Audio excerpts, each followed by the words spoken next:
여러분 반갑습니다. 와우. 정말로 오늘 정말 그 영감 있는 찬양을 들으면서 얼마나 감사했는지 몰라요. 이런 예배를 또 경험하는 것도 참 오래간만인 것 같아요. 여러분들은 잘 모르실지 모르지만은 여러분의 예배가 정말 살아있는 예배고 여러분들 예배 가운데 하나님의 임재하심을 제가 막 순간순간 많이 느꼈습니다. 찬양 다니며 그리고 또 성가되며 정말 신령과 진정으로 준비하고 하신 여러분들에게 정말 주님의 놀라운 축복이 함께하기를 주님의 이름으로 축복드립니다. 제가 방금 소개받은 대로 이름이 김윤근입니다. 혹시 여러분들 중에서 저를 보신 분들도 계실 거예요. 저는 여러분들 그 담임 목사님이신 문덕현 목사님하고 함께 이렇게 정기적으로 말씀의 교제를 나누는 그 모임이 있습니다. 그 모임의 한 사람으로 정기적으로 이렇게 만나고 있습니다. 그래서 이미 여러분 교회에 한두 번 정도 이미 와본 적이 있어요. 여러분들이 안 계실 때 주중에 와서 함께 모여서 함께 말씀도 나누고 이렇게 한 적이 있습니다. 지난주에 갑자기 목사님께서 연락을 주셔가지고 그 본교회 일이 있어가지고 한국을 방문하게 되는데 혹시 말씀을 전해줄 수 있냐고 이렇게 말씀하셨는데 그냥 앞뒤 가리지 않고 예스 했습니다. 왜 그러냐면은 그만큼 제가 우리 문 목사님을 존경하고 또 좋아하기 때문에 그렇습니다. 사실 저는 그 병원 사역을 지금 하고 있어요.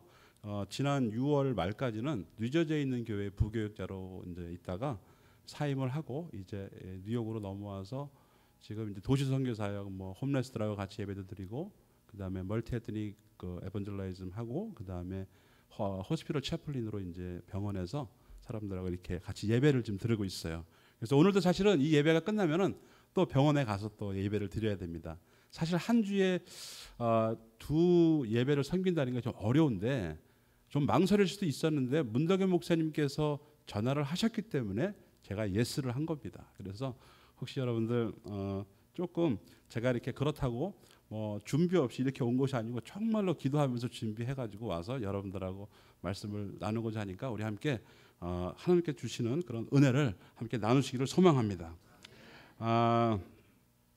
우리는 주위에서 예수를 잘 믿어가지고서 축복받는 개인과 가정 그리고 기업들을 많이 봅니다.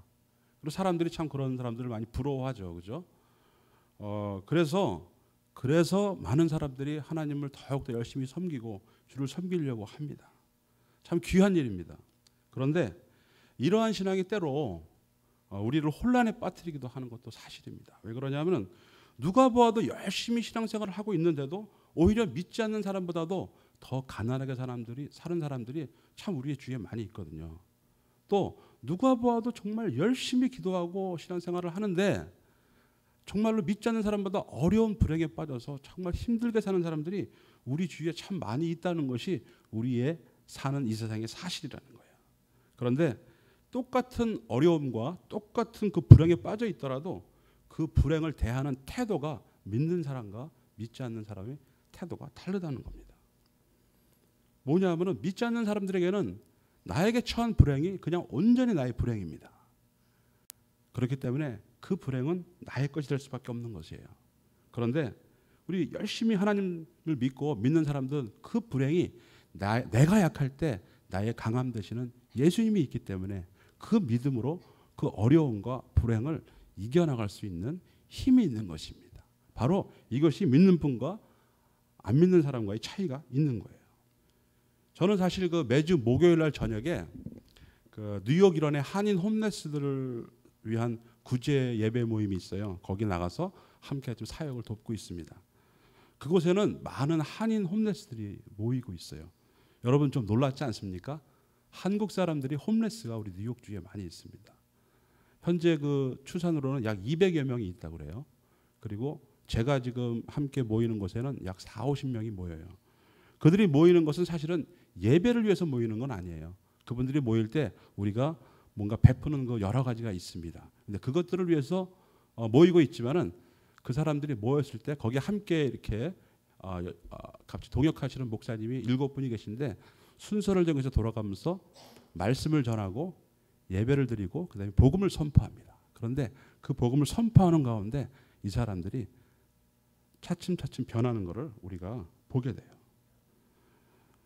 그들은 여러분과 저와 여러분과 똑같이 이 미국에 올 때는 청혼의 꿈을 안고 이곳에 왔어요. 그죠?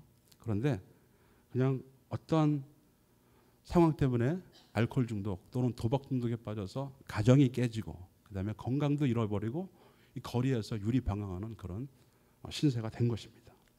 그분들을 보면은 참 정말 미래도 보이지도 않고 그리고 소망도 없어 보여요. 근데 함께 모여가지고서 예배드리고 복음을 선포하니까 한 사람 한 사람 그 인생들이 변합니다. 그 중에 한 분이 있는데 만성적으로 속이 쓰려가지고서 식사를 잘 못하시는 분이 계셨어요. 그분은 보니까 벌써 오랫동안 이렇게 거리 생활을 하셨더라고요. 그래서 이미 불규칙적인 그 생활하고 불규칙적인 식습관 때문에 이미 속이 많이 상한 상태였어요. 그래서 우리 같이 동행하시는 분 중에서 병원에서 그 소셜 워커로 일하시는 전도사님이 계세요. 그분 도움으로 이제 진찰을 받게 됐어요. 진찰을 받았는데 위암이라는 판정을 받았습니다. 그래서 이제 서둘러 가지고서 수술 날짜를 잡고 병원에 입원을 했어요. 물론 병원에 입원할 형편이 안 됐지만 여러 기관에 이렇게 알아봐 가지고선 입원을 하게 되고 수술을 받았습니다. 그리고 기적이 일어났어요. 처음 암을 발견할 당시에는 의사의 소견으로는 그리 그렇게 희망이 있지 않다라는 그런 소견이었었는데 수술한 다음에 다시 나온 거는 키모테라피를 안 해도 된다라는, 그러니까 말하자면은 암에서 완치가 됐다는 그런 진단을 받은 거예요. 그 후에 그분의 인생이 변하기 시작했습니다. 그 변화가 지금도 계속 진행 중에 있어요. 그분은 이제 다시는 카지노 버스를 타지 않고 새벽부터, 사실은 후러싱에 새벽에 나가면은 여러분들 눈에는 안 보이지만은 이제 제가 오랫동안 사역을 하다 보니까 홈레스들이 눈에 보여요. 그분들도 저를 알고 그런 분들이 많이 다녀요. 근데 이분들을 향해서 예수님을 전하고 다녀요. 얼마나 감사합니까? 정말 하나님의 놀라운 축복이죠. 그죠? 우리가 정말 이것이 바로 하나님이 주시는 축복인 것 같아요. 근데 예수 믿는 사람한테 가장 큰 축복이 과연 무엇이겠습니까? 그리스도인에게 가장 큰 축복은 죽을 수밖에 없는 죄에서 벗어나서 다시 태어나는 거듭남의 은혜를 받은 것. 이것이 그리스도인들에게 가장 축복이라는 것을 여러분들이 믿으시길 바랍니다. 죄의 노예가 되어서 영적으로 죽었고 그 결과 영원히 지옥불에 던질 수밖에 없는 그런 인생이 하나님의 은혜로 말미암아서 새 생명을 얻게 되고 천국과 영생을 선물로 받게 된 것. 이 은혜에 날마다 감사와 감격하는 것. 바로 이것이 그리스도인들에게 주어진 가장 큰 축복입니다. 여러분들 눈 뜨면 무슨 생각하십니까? 오늘 하루 일어난 일 생각하십니까? 눈을 뜨면서 하나님 오늘도 새 생명을 주셨군요. 감사합니다. 오늘도 하나님의 뜻에 따라서 살게 해주십시오. 이런 감사와 감격이 날마다 넘쳐나기를 주님의 이름으로 축복드립니다. 그런데 오늘 제가 오늘 성경 말씀이 이 감격스러운 구원의 선물이 어떻게 우리에게 주어졌는지 그거를 잘 설명해 주고 있는 귀한 말씀입니다. 오늘은 이 말씀을 통해서 하나님께서 우리에게 주신 구원의 은혜를 함께 다시 한번 나눠보기를 원합니다. 먼저 그러기 전에 우리가 이러한 하나님의 구원을 이해하기 위해서 우리가 먼저 내가 누구인가? 우리는 무엇인가? 인간은 무엇인가? 우리의 실존을 먼저 이해를 해야 돼요. 그것이 바로 오늘 본문 2장 1절에서 사도 바울이 지금 얘기하고 있습니다.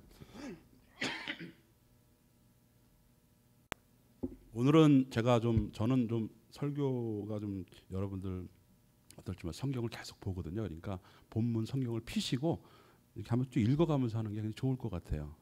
그래서 에베소서 2장 1절입니다.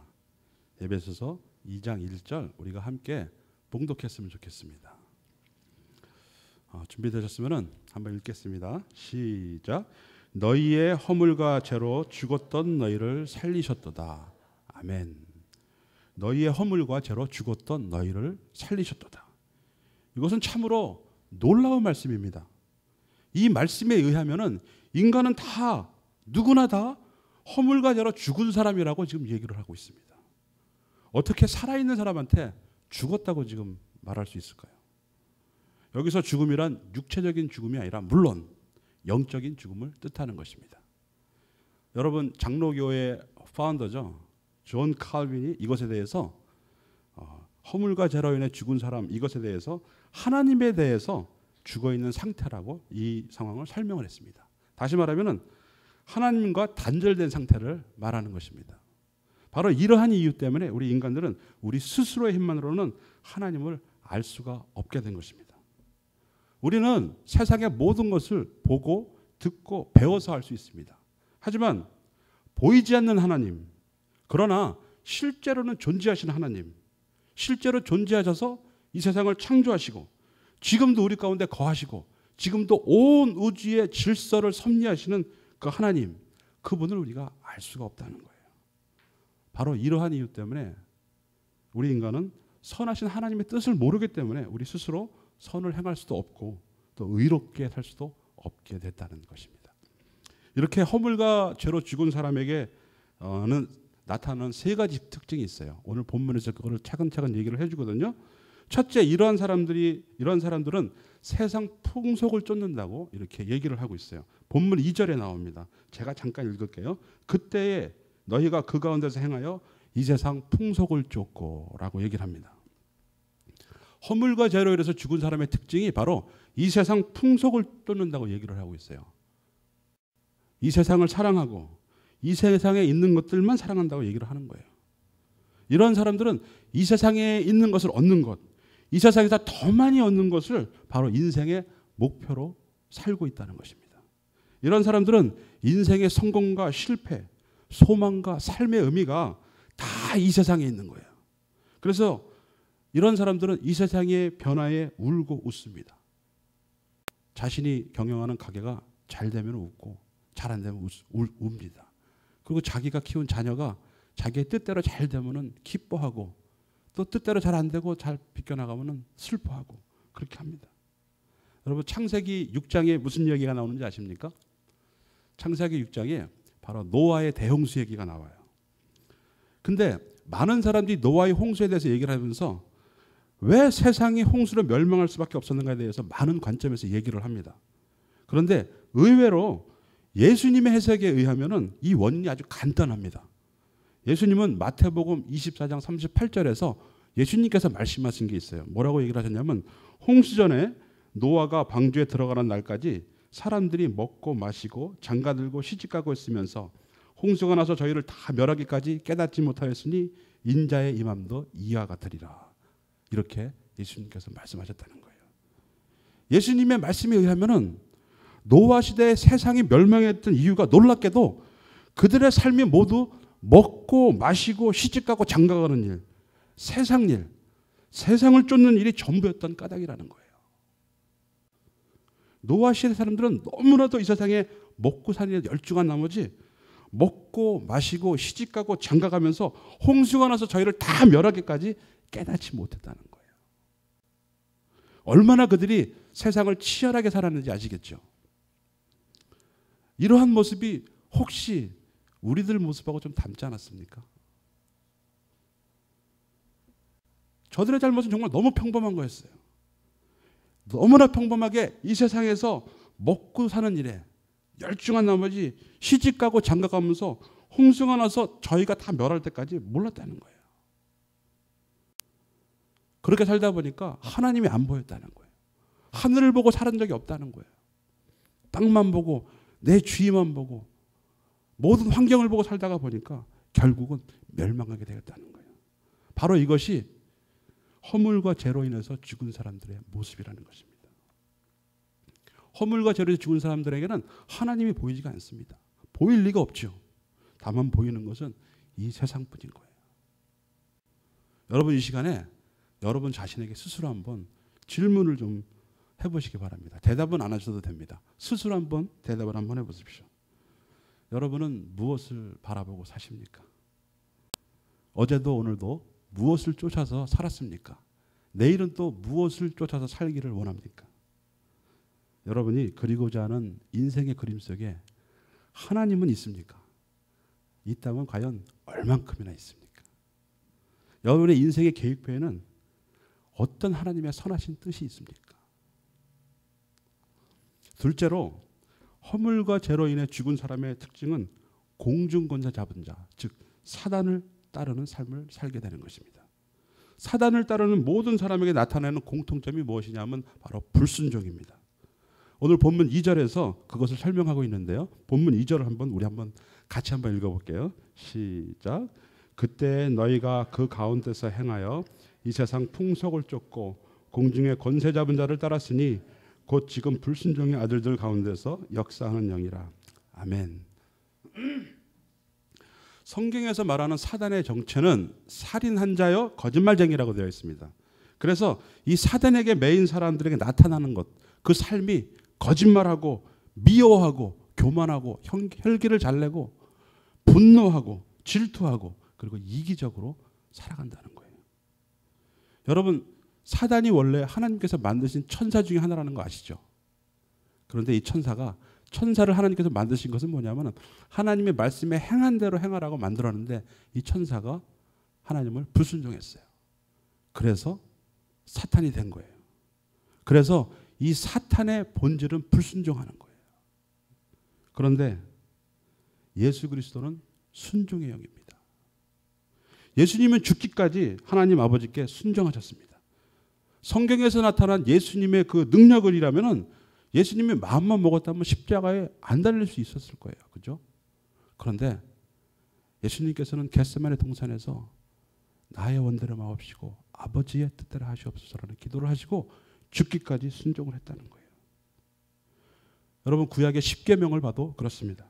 십계명의 그 모든 내용을 가만히 살펴보게 되면은 순종이 핵심 코드입니다. 모든 말씀이 명령형으로 되어 있습니다. 그 뜻은 무엇입니까? 바로 순종하라는 것입니다. 사단은 불순종하게 합니다. 그러나 하나님은 순종하게 합니다. 셋째로 허물과 죄로 죽은 사람들이 나타나는 특징이 욕심에 따라서 행한다는 거예요. 욕심 따라서. 3절입니다. 우리 3절 다시 한번 읽습니다. 시작. 전에는 우리도 다 그 가운데서 우리 육체의 욕심을 따라 지내며 육체와 마음에 원하는 것을 하여 다른 이들과 같이 본질상 진노의 자녀였더니. 사실 머리를 하늘에 두고 사는 사람 치고 욕심 없는 사람이 어디 있겠습니까? 사람들은 다 본성은 욕심이 있어요. 그렇지만 하나님을 믿으면, 하나님의 사람이 되게 되면은 하나님의 말씀에 순종함으로써 자기 자신의 만족과 유익보다는 하나님의 나라와 하나님의 뜻에 따라서 사라지게 된다는 거예요. 그런데 인간이 하나님을 떠나게 됐을 때는 본성이 나타나는 거예요. 본성이 나타나면 뭐가 되는 거죠? 바로 욕심이 사람을 지배하게 된다는 거예요. 아무리 채워도 만족을 못하는, 그게 바로 사람의 본성이라는 거예요. 100만 불 가진 사람에게 물어봤답니다. 돈이 많아서 참 좋겠네요. 부러워해서 물어본 거겠죠. 그러니까 그 100만 불 가진 사람이 그저 먹고 삽니다. 이렇게 얘기를 하더래요. 100만 불 가진 사람이 그저 먹고 살면은 우리 같은 서민은 도대체 뭡니까? 그렇게 많은 돈을 가지고 살면서도 그 사람 눈에는 자기보다 더 가진 사람을 쳐다보는 거예요. 그게 바로 인간의 본성이라는 거예요. 이렇게 사람들의 본성은 참 이기적이에요. 사랑하는 아내와 분명히 결혼했습니다. 사랑해서 결혼을 했는데 그 아내를 다른 여자와 비교를 해요. 남자도 마찬가지죠. 여자도 마찬가지예요. 사랑하는 남자와 결혼해서 남편이 됐는데 다른 남자와 비교를 해요. 그 이유가 뭐냐면 바로 인간의 본성이라는 거예요. 좋은 집에 살면서도 더 좋은 집을 바라본다는 거예요. 오늘 혼다 시빅을 뽑았습니다. 기분 좋은 마음으로 횡단무대에 딱 섰는데 휘바람 불며 섰는데 문득 옆에 차가 서는데 딱 보니까 나하고 나이가 비슷한데 BMW입니다. 지금까지 기분 좋았던 게 싹 가라앉으면서 내 인생이 뭐지? 이런 생각이 듭니다. 이게 바로 인간의 본성이라는 거예요. 무엇입니까? 자신의 삶에 늘 만족이 없는 거예요. 무엇에 쫓기는 사람처럼 허둥대는 거예요. 무엇이냐면 이런 사람들이 바로 하나님이 없는 사람들이라는 거예요. 허물과 죄로 죽은 인간의 모습이라는 거예요. 세상과 사단과 옛사람에게 사로잡힌 불쌍한 인간의 모습이라는 거예요. 허물과 죄로 인해 죽은 사람들의 그 눈에는 하나님이 보이지 않습니다. 다만 보이는 것은 이 세상뿐입니다. 이런 인간의 모습에 대해서 오늘 아까 읽었지만 본질상 진노의 자식이라고 이야기합니다. 이것이 바로 우리 인간의 실존이라는 거예요. 우리 모습이 바로 이 모습이라는 거예요. 지금 딴 사람 얘기하고 있는 거 아닙니다. 저와 여러분 얘기하고 있는 거예요. 세상을 쫓고 사단을 따르고 육체의 욕심 따라 행하여 사는 본질상 진노의 자식. 겉모습은 멀쩡하고 육체는 살아있을 때 그 정신과 영혼은 완전히 파괴되어서 죽어버린 절망적인 모습. 그러한 모습이 바로 우리 인간의 실존이라는 거예요. 이거를 존 칼빈은 토탈 데프레비리, 완전히 파산된 인간의 모습으로 얘기를 했죠. 그런데 이것보다 더 심각한 문제는 뭐냐면은 우리가 이러한 사람이라는 걸 모르고 살아간다는 게 더 문제라는 거예요. 무엇이든지 원인을 알고 그 이유를 알면은 해답은 만들어낼 수가 있거든요. 그런데 이것 자기 실존을 모르고 살아가게 되면은 그런 것을 고칠 수가 없는 거예요. 마치 노아 시대의 사람처럼 먹고 마시고 고시 시험 치고 회사 출근하고 데이트하고 결혼식하고 애 낳고 그러고 죽는 겁니다. 그 다음에 기다리는 것이 지옥의 형벌이라는 걸 깨닫지 못하고 산다는 거예요. 허물과 죄로 인해서 죽은 인생이 아무것도 느끼지 못하고 살아가는 것입니다. 죽은 사람은 느끼지 못합니다. 저는 오늘 여러분 그 예배 가운데 생명을 느꼈어요. 아, 생명이 있구나. 이 교회는 이런 것을 내가 느꼈습니다. 얼마나 감사한지 모르겠어요. 죽은 사람은 스스로 살릴 수가 없습니다. 완전히 절망적입니다. 사람이 자신의 이러한 생명을 구하기 위해서 할 수 있는 일이라는 것이 아무것도 없어요. 찬송가도 있잖아요. 울어도 못하는 거예요. 참아도 못하는 거예요. 힘써도 안 되네요. 이미 영적으로 하나님과 단절되어가지고 영적으로 죽은 인간은 아무리 혼자 스스로 노력을 해도 하나님을 기쁘게 하실 수 없고 하나님의 나라에 들어갈 수가 없습니다. 그래서 성경은 사람이 구원받기 위해서 물과 성령으로 거듭나야 된다고 얘기를 합니다. 뭐 물과 성령이 무엇이냐에 대해서 뭐 분분한 해석이 많지만은 여기에 중요한 건 뭐냐면은 사람의 구원은 사람의 힘이 아니라 오직 성령, 하나님의 영으로만 가능하다라는 것을 얘기하는 것입니다. 그렇습니다. 구원은 오직 하나님의 전적인 도움으로만 가능하다는 거예요. 이것을 인정해야만이 바로서 하나님의 구원의 역사가 시작되는 거예요. 물에 빠진 사람이 수영 못하면서 물에 빠지면 자신을 구원할 수가 없어요. 물 밖에 있는 사람이 구할 수가 있는 것입니다. 다시 말하지만 인간은 세상 어떤 방법으로도 자신 안에 있는 욕심을 이길 수가 없어요. 세상의 쾌락을 이길 수가 없는 거예요. 우리 안에 있는 그 거짓을 우리가 이길 수가 없어요. 그래서 사도 바울이 오호라 누가 우리를 이 사망의 몸에서 건져낼 수 있으라 탄식을 한 겁니다. 갑자기 디프레스 되죠. 아 이게 무엇이냐. 그런데 이것으로 끝나면은 정말로 소망이 없는 거죠. 그런데 이러한 가운데 기쁜 소식이 있다는 겁니다. 기쁜 소식. 바로 굿뉴스 복음이라는 거죠. 그것은 긍휼에 풍성하신 하나님께서 죄로 죽은 인생들을 우리 인간들을 불쌍히 여기셨다는 겁니다. 그리고 극진하게 사랑을 하셨다는 거예요. 성경은 이러한 하나님의 사랑을 표현하기를 제 어미는 젖먹이를 잊을지라도 나는 너희를 잊지 않겠다고 이렇게 표현을 합니다. 젖먹이를 잊는 어미가 어디 있습니까? 그런데 젖먹이는 어미도 잠잘 때는 있습니다.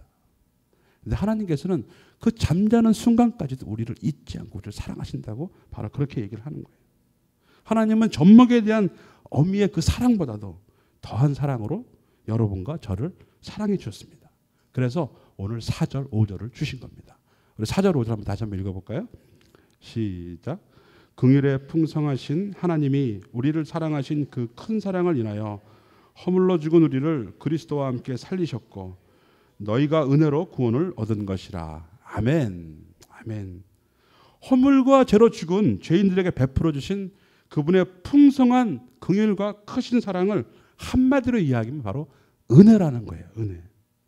하나님께서 우리 인생에게 값없이 베풀어진 사랑 혹은 자비하심을 가리켜서 은혜라고 얘기를 하는 것입니다. 그러므로 구원은 하나님의 전적인 은혜인 것입니다. 아멘. 우리 함께 오늘 본문의 요절이 될 것 같아요. 오늘 본문 너무 성경을 많이 읽어서 좀 죄송한데 어떻게 하다 보니까 그렇게 됐습니다. 우리 8절 한번 같이 읽겠습니다. 시작. 너희가 그 은혜를 인하여 믿음으로 말미암아 구원을 얻었나니 이것이 너희에게 난 것이 아니요 하나님의 선물이라. 아멘. 여기에서 중요한 첫 번째 단어가 나옵니다. 바로 은혜입니다. 은혜. 너희가 그 은혜를 인하여 구원을 받았다라고 지금 말씀하고 있습니다. 누가 구원에 대해서 이렇게 설명을 했습니다. 한 사람이 함정에 빠졌다고 합니다. 그때 제일 먼저 공자를 믿는 사람이 그 옆을 지나가면서 그 처참한 광경을 목격합니다. 그리고는 함정에 빠진 사람에게 이렇게 말합니다. 당신이 왜 함정에 빠졌는지, 누구 잘못 때문인지, 무엇 때문인지 한번 깊이 반성해 보십시오. 그러면 나올 수 있는 길이 열릴 수도 있을 것입니다. 라고 지나갔다는 거예요. 그 다음에 불교를 믿는 사람이 그 옆을 지나갑니다. 그런 자비하신 부처님처럼 혀를 끌끌 차면서 그 사람을 동정을 합니다. 그리고 우선 이렇게 얘기를 합니다. 그 안에서 가부좌를 틀고 참선하고 정진하면 대어각성에서 혹시 빠져나올 수 있을지도 모르겠습니다. 이렇게 얘기를 했다는 거예요. 마지막으로 예수님께서 그 옆을 지나갑니다. 예수님은 그 사람의 처지를 보시고 한없이 눈물을 흘리시면서 그 사람이 빠져있는 그 함정으로 뛰어들어가십니다. 그리고 스스로 몸을 낮추셔서 때 묻어 더러워진 그 사람을 등에 태워서 밖으로 내어 보내줍니다. 하나님은 말과 혀로만 우리를 사랑하는 것이 아니라 온몸을 다해서 우리를 사랑하는 것입니다. 우리가 다 아는 요한복음 3장 16절 아시죠? 하나님이 이 세상을 이처럼 사랑하사 독생자를 주셨으니, 그분은 죄인들을 이처럼 사랑하셔서 실제적으로 자기에게 하나밖에 없는 귀한 아들 예수 그리스도를 이 세상에 보내셨다는 거예요. 그리고 우리를 죄에서 구원하시기 위해서 독생자 예수 그리스도를 우리의 죄를 위해서 십자가에 죽게 하셨다는 거예요. 그래서 우리 각 사람에게 당신에 대한 사랑을 확증하셨다는 것입니다. 사도 바울은 이것을 로마서에서 이렇게 감격하면서 얘기를 합니다. 우리가 아직 죄인 되었을 때에 그리스도께서 우리를 위하여 죽으심으로 하나님께서 우리에 대한 자기 사랑을 확증하셨느니라. 이 놀라운 하나님의 그 크신 사랑, 이것을 알아가는 것이 바로 신앙생활입니다. 주님이 나를 이처럼 사랑하셨다는 것, 이처럼이라는 단어를 깊이 깨달아가는 것이 바로 신앙생활이라는 것입니다. 예수님을 믿는 초창기에는 이처럼이라는 단어가 좀 작게 느껴집니다. 그러나 신앙생활이 깊어지면 질수록 이 단어가 크게 느껴지고 늘 감사와 감격으로 살게 되는 것입니다. 그러므로 신앙생활은 절대로 억지로 하는 것이 아니에요. 봉사하는 것, 헌신하는 것, 헌금하는 것, 성경 읽는 것, 기도생활, 이 모든 것이 억지로 하는 것이 아니라 바로 감사와 감격 때문에 하는 거예요. 신앙생활이 개인의 경건을 위해서 고상한 그 인격을 얻기 위해서 하는 것도 아닙니다. 그것은 온전히 주님의 사랑에 감사하고 감격하며 드리는 내 작은 정성이라는 것입니다. 세상이 각박해지면서 자녀들에게 효도받는 것이 참 쉽지 않는 그런 세월이 됐어요. 그죠? 그런데도 가끔씩 가물에 콩나듯이 부모에게 옛날처럼 지극정성으로 효도하는 그런 자녀들을 보게 됩니다. 대개 이유가 두 가지입니다. 첫 번째로는 부모가 돈이 많은 경우입니다. 그런 말 있잖아요. 늙어서 고생 안 하려면 돈을 많이 챙겨놔야 된다고 하는 얘기 있잖아요. 두 번째는 뭐냐면 꽤 드문 일이다마는 부모의 사랑을 진정으로 깨달은 경우입니다. 하나님을 섬기는 이유도 마찬가지입니다. 대충 둘 중에 하나예요. 하나님께 뭔가 도움을 받아볼까라는 그 이유로 하나님을 섬기는 사람들이 있습니다. 또 하나는 하나님의 크신 사랑, 영원하신 생명 얻은 그것 때문에, 그 놀라운 감격 때문에 그걸 기적적으로 깨달은 그런 경우에 하나님을 섬깁니다. 어느 것이 정말로 참된 신앙생활이겠습니까? 참된 신앙생활은 바로 하나님의 크신 사랑을 깨달아서 하는 신앙생활입니다. 긍휼의 풍성하신 하나님이 우리를 사랑하신 그 큰 사랑을 깨달아 그 감격으로 주님을 섬기는 것. 바로 이러한 감격과 은혜가 여러분의 삶 가운데 넘쳐나기를 주님의 이름으로 축복합니다. 이렇게 예수님께서 놀라운 십자가의 은혜로 말미암아서 우리에게 구원이 선물로 주어지게 되었습니다. 그리고 이 구원은 모든 사람들에게 임하게 됩니다. 하나님은 누구에게만 구원을 주시는 것이 아닙니다. 예수님께서 선인과 악인에게 모두 햇빛과 담배를 내려주신다고 말씀하신 것처럼 하나님께서 베풀어 주신 구원은 모든 사람에게 차별 없이 선물로 주어지는 겁니다.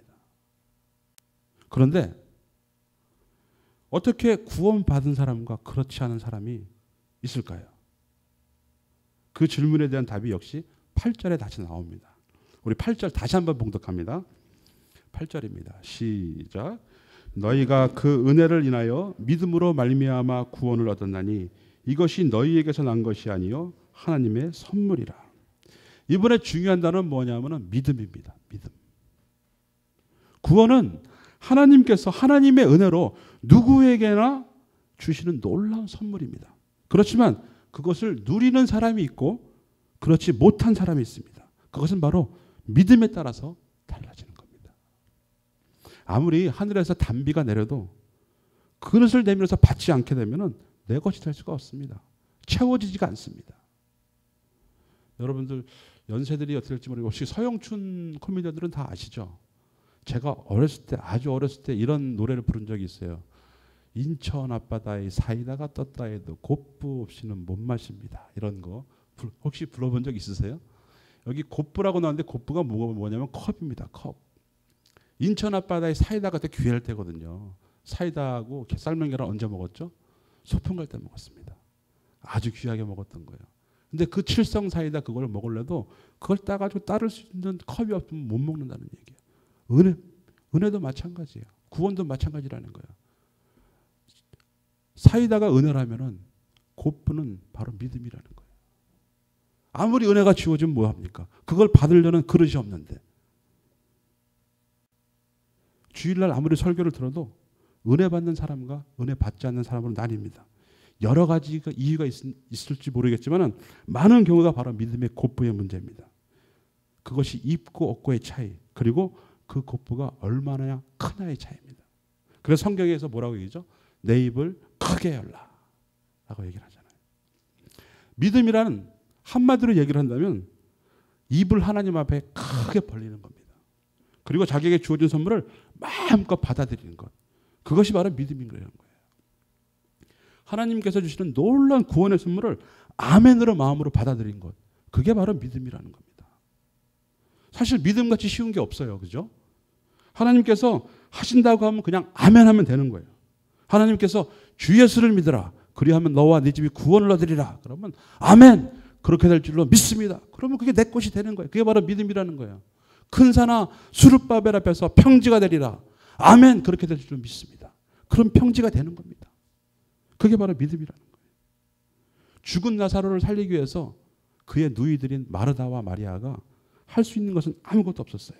그러나 그들이 예수님께서 나를 믿는 자는 죽어도 살겠고 살아서 믿는 자는 영원히 살리라 라는 주님의 그 약속, 그 말씀을 의지했을 때 그들은 하나님의 영광을 볼 수가 있었어요. 나사로가 살아난 것이 중요합니까? 그게 중요한 게 아니에요.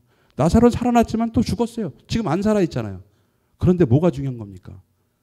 영원히 천국에 살고 있는 나사로를 봤다는 거예요. 그래서 아멘 하는 겁니다. 어차피 신앙생활이 우리 힘으로 하는 것이 아니에요. 주님께서 내게 부으신 하나님의 그 능력으로 하는 거예요.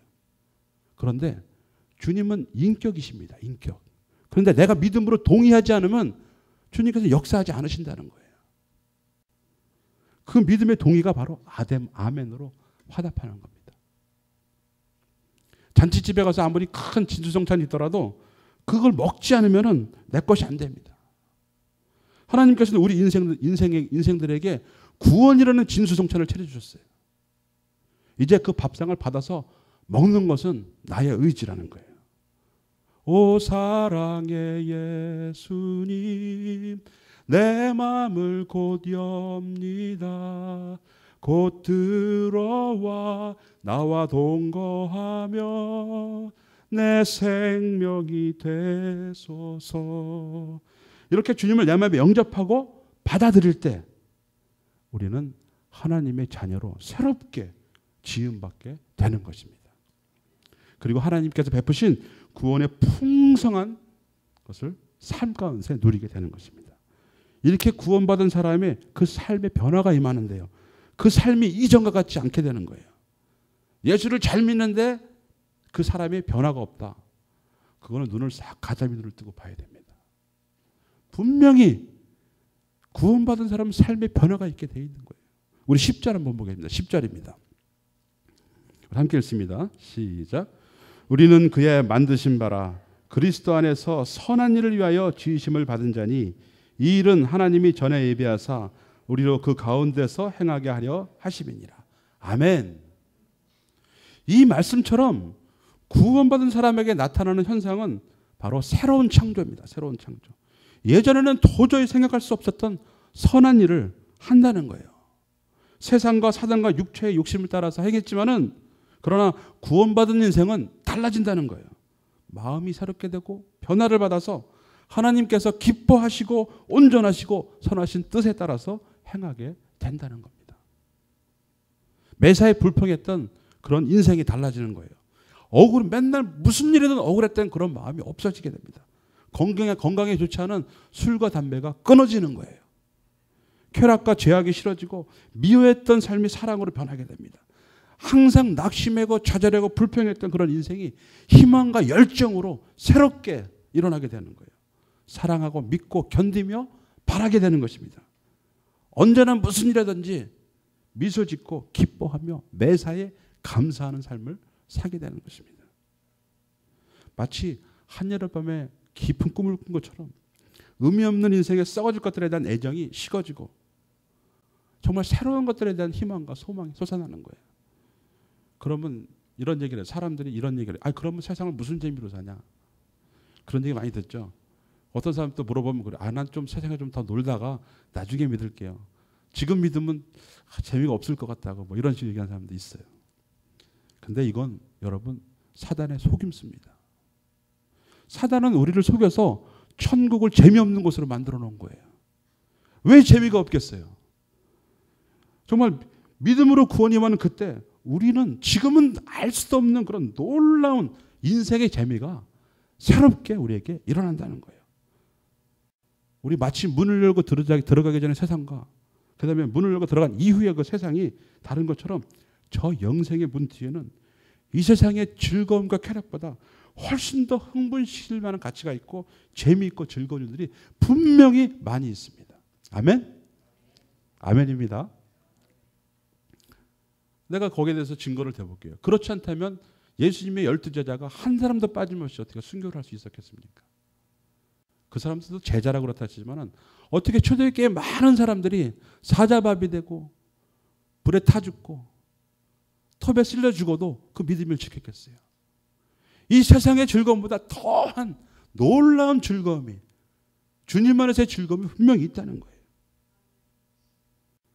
찬양과 말씀을 통해서 힘을 얻어요. 형제와 자매를 섬김으로써 기쁨을 얻어요. 예전에는 미처 생각하지 못했던 일들에 대해서 즐거움을 얻는 거예요. 영원한 소망의 세계가 열리고 의미 있는 삶에 대한 기쁨이 충만해지는 겁니다. 여러분들을 지으신 하나님의 목적대로 사는 것이 가장 귀한 일입니다. 목적도 없이 나는 방황했네. 그 목적도 없이 방황했던 그 삶 가운데에서 하나님의 목적 안으로 들어오셔서 풍성한 은혜를 누린 여러분 되기를 주님의 이름으로 축원드립니다. 하나님께서는 우리를 예수 안에서 새로운 피조물로 창조하셨습니다. 우리는 이제 그분의 작품으로 거듭났다는 거예요. 이게 바로 구원이라는 겁니다. 그리고 그 구원은 전적인 하나님의 은혜와 그것을 받아들이는 우리들의 믿음, 나의 믿음으로 내 것이 되어진다는 것입니다. 그리고 그 구원의 능력으로 인해서 우리는 드디어 하나님의 뜻에 순종하게 되고 예수 안에서 선한 일을 하게 되어서 모두 다 이 세상을 변화시키고 구원하는 일에 쓰임받게 되는 것입니다. 이런 놀라운 것을 전하지 않을 수가 없는 거예요. 그죠? 세상에 예수를 믿는다고 하면서 밖에 나가서 I'm a Christian이라고 얘기를 잘 못하는 사람이 참 많아요. 그런데 세상 사람들은 우연히 들어간 식당에서 육개장이 너무 맛있는 거야. 그러면요 밖에 나와서 누가 물어보지도 않았는데 야, 저 집 육개장 진짜 맛있어 라고 얘기합니다. 자기하고 상관없는 식당 육개장을 자랑합니다. 근데 여러분이 가진 그 구원을 자랑하지 않는다는 것 문제 아닙니까? 여러분들이 받은 그 구원을 자랑하는 여러분 되길 바랍니다. 여러분의 삶에 주님께서 늘 함께 하셔서 이 구원의 은총이 더욱 풍성하고 선한 행위로 결실하기를 주님의 이름으로 간절히 축원드립니다.